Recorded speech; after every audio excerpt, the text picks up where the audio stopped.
Hi everyone, I'm Mike and this is the Sunday Art Show.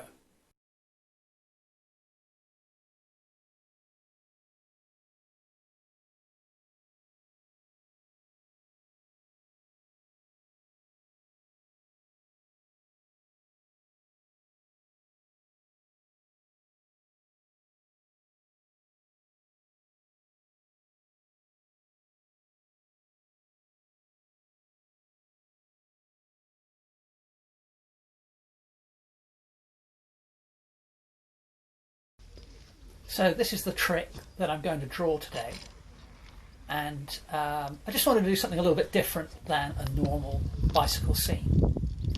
So I'm starting out with a biro, ballpoint pen, and here's my first tip for drawing bicycles in an Impressionist style.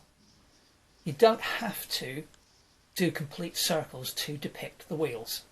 Now, I have done that many times before, sometimes it works really well.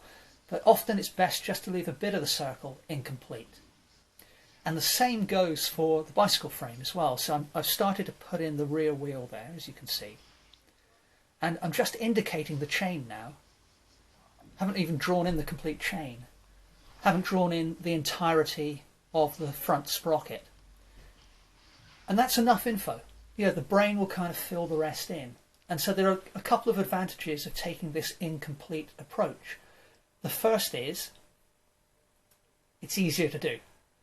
Okay, so if you've got a pretty good partial circle, why not just leave it there? And then, you know, there's no risk of making a mistake on the rest of the circle. But the other thing is, perhaps more importantly, in the image you create, I feel it creates a sense of movement.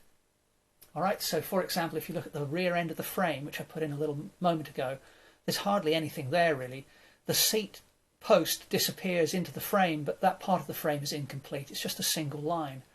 Now I'm moving over to the front wheel. Got to be quite careful of the angle here, and that would be, you know, my next tip really is you've got to get those wheels to look right, and by that they don't have to be complete, they don't have to be perfect, but the spacing between the wheels, their relative sizes, and the angles of the wheels have to be good. Otherwise, it won't look like a bicycle, and the rest of it, you can get away with a lot more, I would say.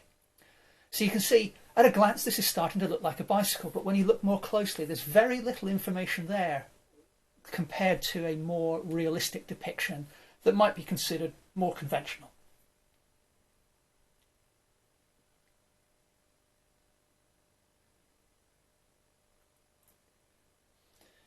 Now, when it comes to the hands on the handlebars, I'm going for a relatively simple treatment again.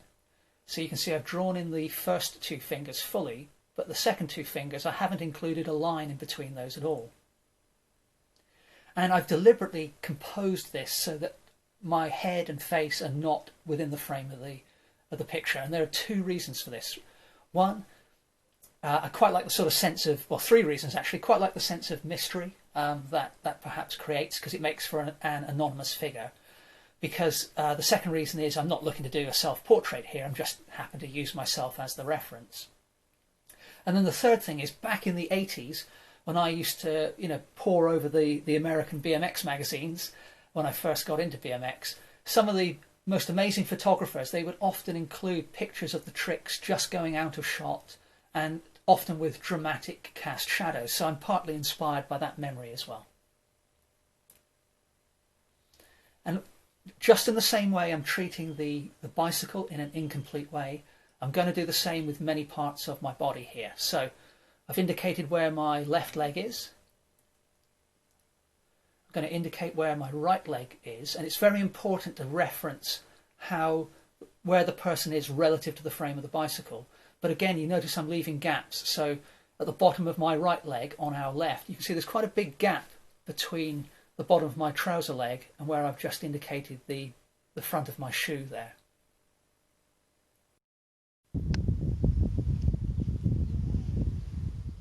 So here's the trick again. The frame whips round, and right about now is when I'm sort of trying to capture, that's the scene I'm trying to capture, the position I'm trying to capture. So preliminary biro done. Now I'm coming in with an alcohol-based marker. And I've used this on a couple of previous videos, you may remember. And one of the reasons I like it so much is it's very expressive. because you can layer the marker to get subtle changes in tone, but also when it goes over the biro, it makes it bleed a little bit. And when it comes to the tone, I'm going to be as minimalist as possible. So I'm looking in particular for cast shadows. So you can see on my leg there, I've put a curved band of shadow where my arm is casting a shadow on my thigh.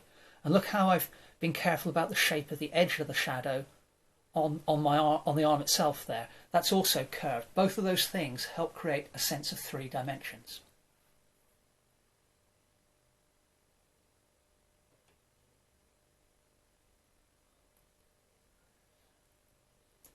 So, you know, as is very common in painting and drawing, squinting at your reference is a really good way to simplify the tonal pattern and pick out the absolute most important bits that will help convey the image and create a sense of 3 dimensions. I've got another cast shadow over the other thigh there, you notice?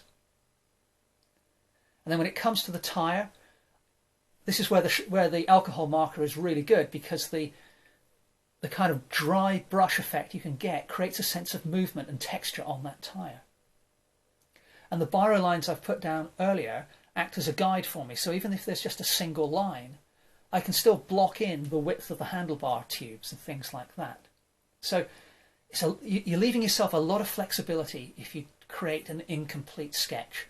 A lot of flexibility to be more creative and expressive later on in the drawing. But also you're allowing yourself to sort of correct mistakes and just improve things in general. Now, not having an outline on my other foot that I've just completed there kind of pushes the foot behind the rear wheel.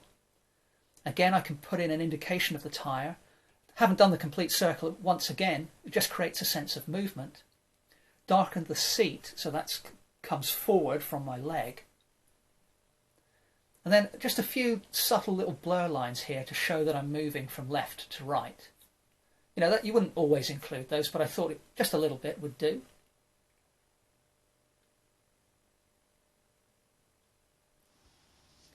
And now I'm just going back in with the biro on top of the alcohol marker just to fill in things I feel I've missed.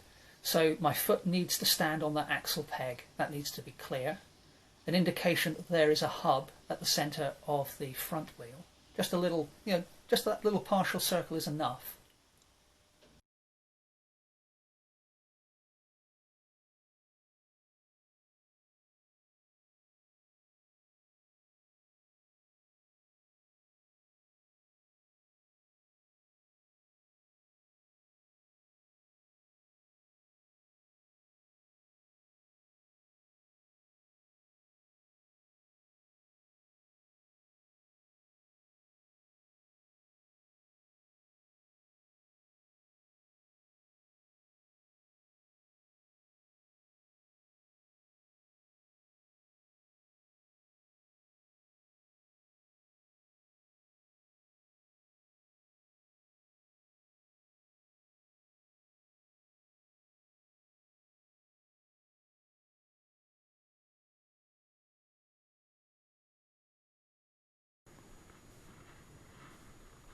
And here's a rider's eye view of the trip.